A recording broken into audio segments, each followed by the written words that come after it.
Hello, everyone. Welcome back to another episode of Our Life. It's been a while, so I'm not exactly sure where we're picking up. So it'll be a surprise for both of us. Without further ado, let's hop into this. And back in we go. Not exactly. Nate doesn't mean to be mean. He just kind of is. He's the school's number one performer of athletics and academics. He always takes on so much responsibility that the only possible way he can finish it all is if absolutely nothing goes wrong.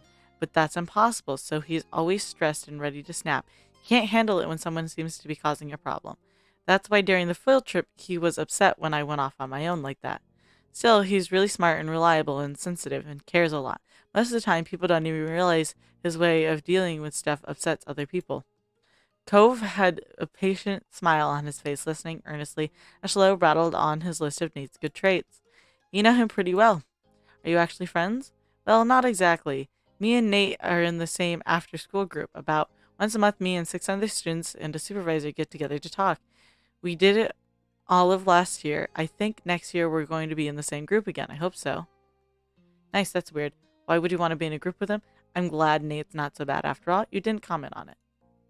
Especially since Lo might have been in the same after school group as him next year. Liz shook her head at your words. It would take much more for her to be convinced of Nate's upstanding character. Personally, I'd still appreciate having a word with Nate about his communication skills. Her tone of voice was low and pointed. You'd be worried for Nate if not for the playful smile that accompanied her words. Shiloh let out a little laugh at that. I do have Nate's number, but he wouldn't pick it up. The people in my group only answer when they feel like hearing from me, so usually I have to wait for them to call. Either that, or they never even consider answering my calls or calling me, talking to me at all unless the supervisor forces them to. It was such a bleak description of his dynamics with this group, but he didn't seem to realize it until he glanced up and saw the concerned looks on everybody's face. A smile fell. He hastened to add on more things. Well, except for one who's always answers for sure. Oh? She immediately perked up. Really? So that's a friend of yours? Uh, he hesitated to answer, something Cove picked up on. Not exactly.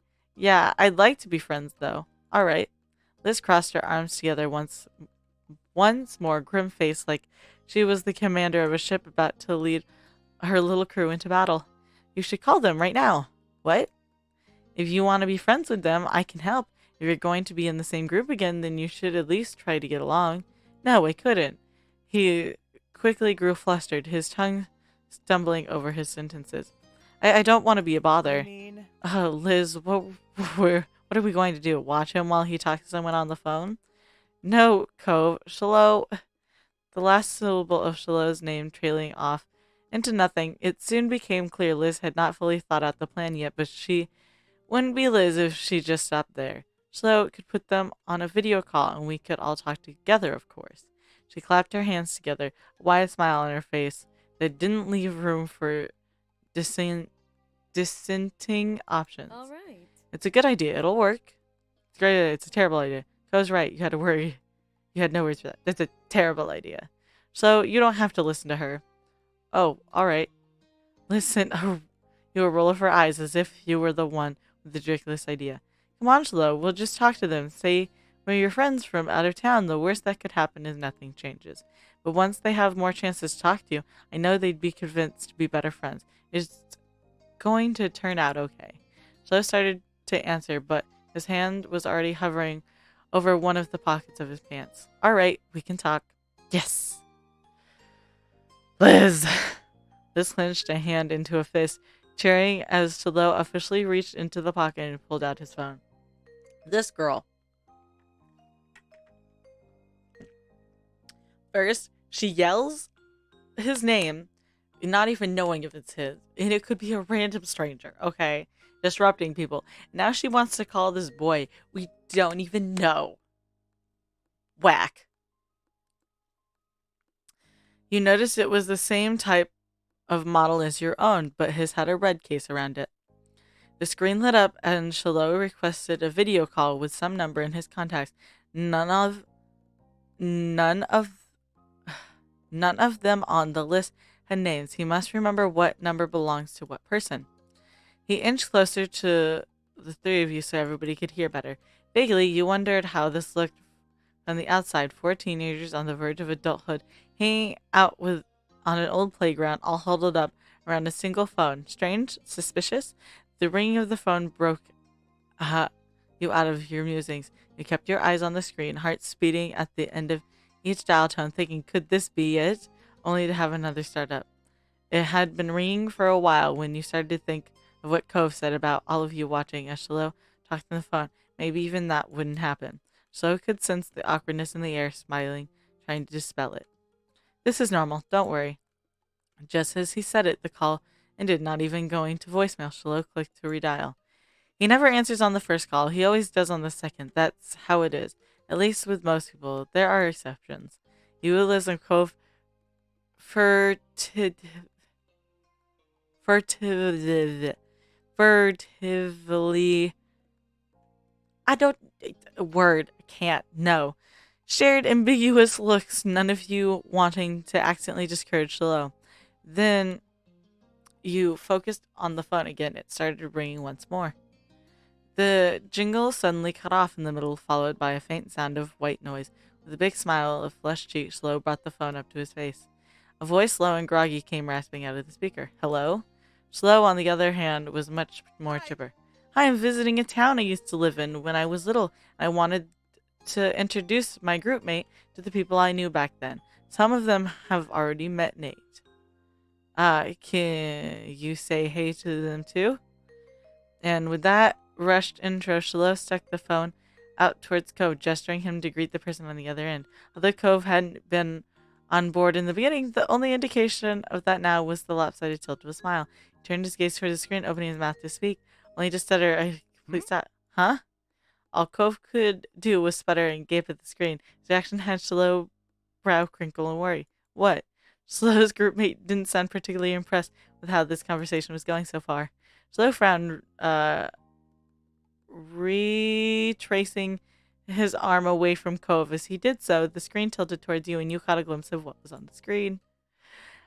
Light green hair, sharp orange eyes, shadowed with bags, and icy pale skin, all tied together to make up the scowling face on the person who clearly had no desire to be here.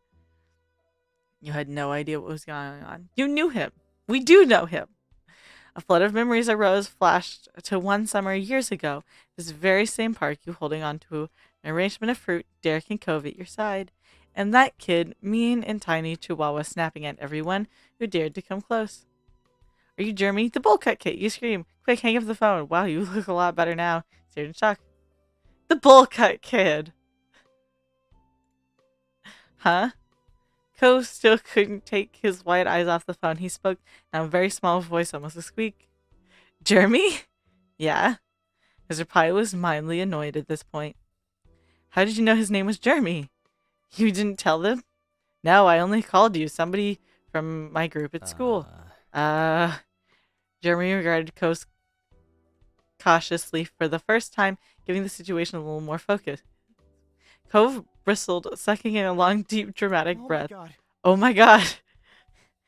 All at once, he started shouting, and not just with his voice. He waved his arms around, gesturing wildly with his hands as he repeatedly yelled, oh my god, with all sorts of inflections. Oh my god, oh my god.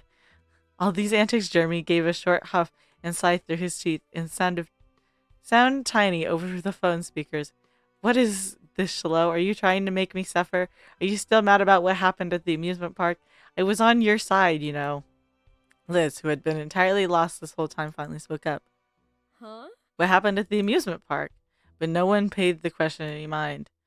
I don't know what's going on. Have you met each other before? Nope. It was immediately replied from Jeremy, but then the singing guy squinted. Wait. There was a flash of recognition as he leaned his head forward and scrutinized with both of you. His already wide frown somehow found a way to grow even deeper at his realization. It's you people again. He looked from Shiloh to Cove and then to you. You could tell he was carefully putting his thoughts together. Sorry. I have no idea how you people got in contact with me or what Shiloh has to do with this, but sorry. What? Jeremy sighed again, his gaze rolling lower over to Cove. I don't remember exactly what I did or what I said, but I do know what I was like as a kid, and really, that's all I need to know. Anybody who had to do with me back then, they weren't having a good time. He shrugged. Jeremy focus cycled from you, Cove, back again. I kind of remember what happened, I think. You were sensitive and you didn't have much patience for me. That makes sense. Jeremy tilted his head Cove's way and then yours respectfully. Amazed, Cove took a few processing moments before he could respond. He blinked and rubbed the back of his neck. Oh, thanks. I mean, it's no problem. He looked away. I still got my eye on you. You're lucky you're not here in person. Accept your apology. Thank you. This honesty is incredible. Okay, then. Honesty. Excitement built up in your chest. This opportunity to speak to Jeremy again. This conversation was the absolute last thing you had expected. Your smile widened. Whatever. Following Cove's eyes, you watched it dart from Shlo to Jeremy, openly wondering what had happened to Jeremy over these past few years. So you're nice now? Nope. I don't throw tantrums or pick fights anymore, but I'm not nice. I don't have the energy to get angry, worked up like I used to as a kid. It's all pointless anyway. Now I'm just miserable. His tone was even grumblier than usual. It dragged the syllables out in the last words of extra emphasis. Oh. An awkward laugh escaped Shlo, then his mouth pulled into a dimmer smile. Don't let Jeremy don't let what Jeremy says about himself get you too down. He's got people who care about him, and he makes sure he's okay, like me. Don't listen to Shlo. It's nice you're looking out for someone else, Shlo. I don't really care if Jeremy said or not. I'm still not over the fact that the two of you actually know each other. You didn't say anything. It's nice to know. Shlo blushed from the compliment, while Jeremy fixed you with a blank stare. Thanks, Harry. Okay, seriously, how long am I meant to be out of the loop here? The expression twisted in frustration as Liz rubbed her right temple.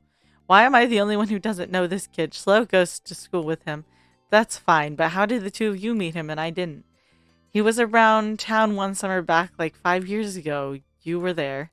Liz crossed her arms and started unconvincingly at you. Is that all? While Liz seemed a bit underwhelmed, Shlo appeared to be utterly amazed. You had to hold back a small laugh. Really? You knew Jeremy as a little kid. What was he like? I've only known him for a year and a half. Well, his voice immediately hushed into nothing. You could see Cove Wench just thinking on those past encounters. You reflected on them as well. Actually, Cove does good Jeremy impression. Why don't you do that instead? Oh, you've got an impression of me, huh? Cove stiffened in fear. Jeremy leaned forward just a bit. Sure, go ahead. Do it. Jeremy spoke dispassionately, but somehow still felt like a dare. Yeah, that'd be great. Cove shook his head along with a stilted laugh. He was sweating in place. I really shouldn't. It's not very flattering. I bet. More broken chuckles fell out of him. Cove turned his face towards the ground. Sorry. Drooping your shoulders, you accepted that Cove wasn't going to do the impression. Slow frown. In disappointment, Jeremy groaned at the atmosphere. Whatever, I'll do my own impression. You are stupid. You are stupid. You are stupid. And don't forget, you are stupid. He delivered the rapid-fire insult in a bland, annoyed tone. After a pause, he went back to his normal tone in complete disinterest. So that, but louder and shriller. I'm not going to yell for this.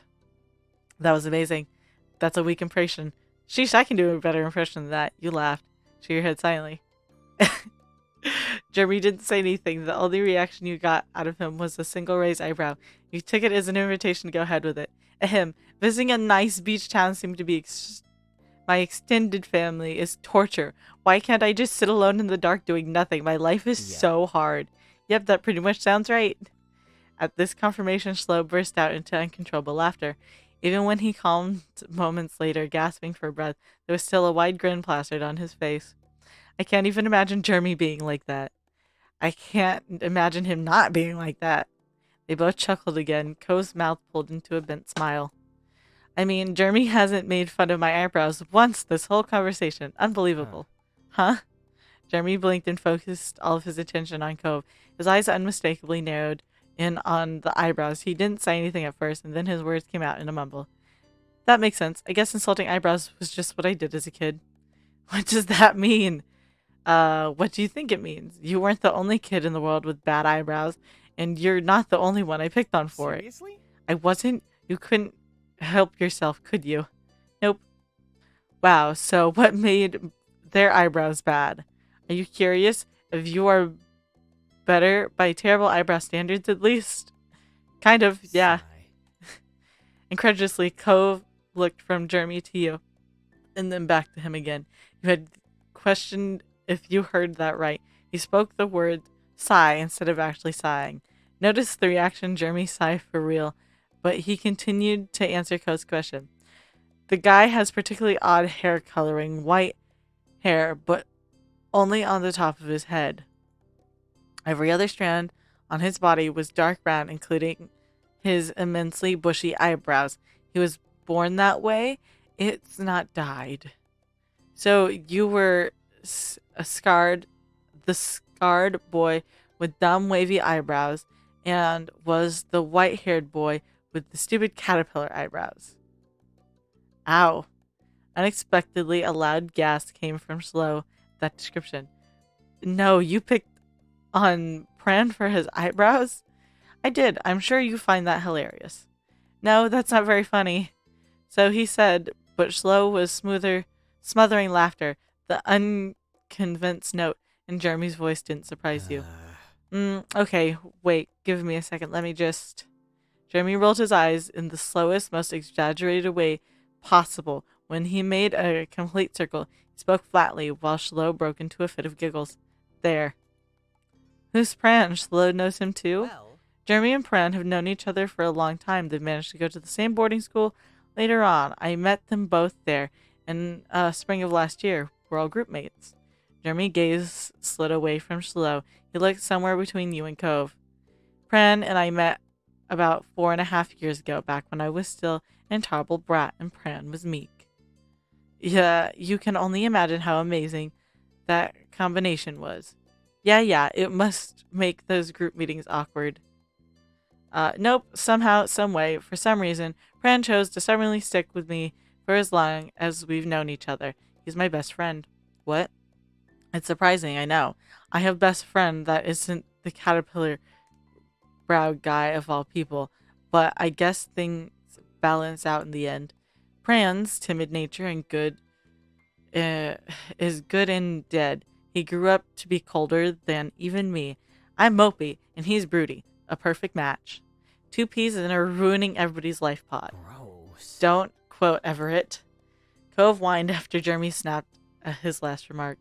Now, who's Everett? You don't know. You don't want to know. Yeah, you don't want to know. Slow hummed, and he watched his 3 old friends with an amused smile.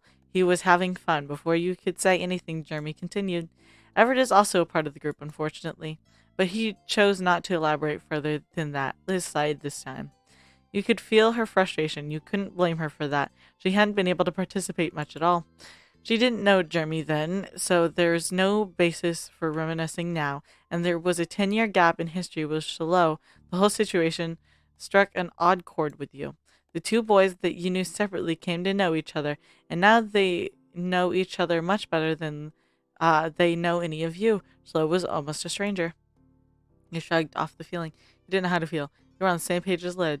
You felt down. You were glad things seemed to be going all right. You felt annoyed how things unfolded. Good, things are going all right.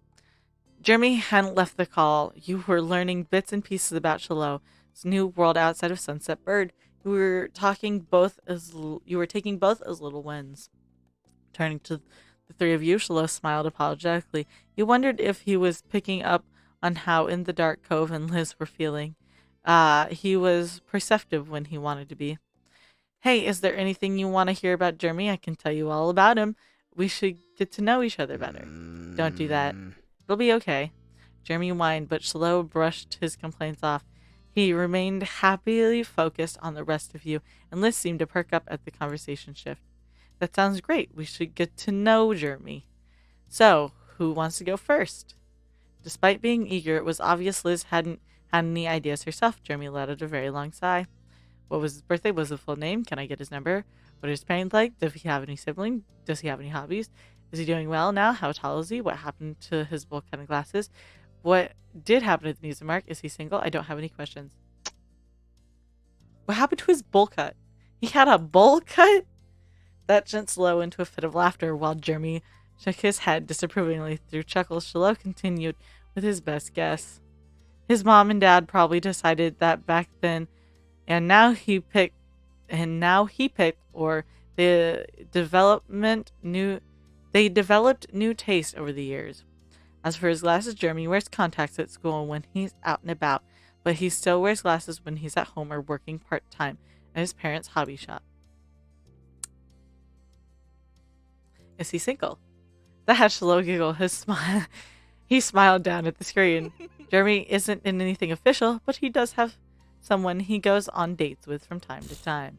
You call that dating? I call it a punishment for all my wrongdoings in this life. Cove scrunched his face and glanced at you like he wasn't sure he heard Jeremy correctly. Shiloh smiled understandingly. It's complicated. She makes him happy against his will. How unfortunate. Shiloh started chuckling again. Jeremy, on the other hand, let out a loud sigh, clearly done with the current topic. How tall is he? 5'5". He's kind of short. What's his full name? Jeremy Marin King. Isn't that neat? Why do you even want to know that? Are you planning on stealing my identity? He crossed his arms and sighed. A grin quickly appeared on your face. You can have it. I'll keep that in mind. Does he have siblings? No, Jeremy is an only child. He doesn't have pets either. Although Pran spends almost no time with his own family and a lot with Jeremy, it's kind of like a sibling relationship, I think. Don't bring Pran into this awful thing. Okay. What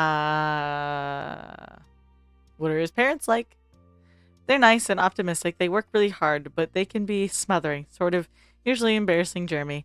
Jeremy seemed underenthused by Shiloh's answer. Hobbies. Reading and crafty handiwork type stuff. Oh, and archery. Jeremy is really talented. Seriously, that's really cool. Jeremy scoffed at the compliments. He clearly wanted to move on from the conversation.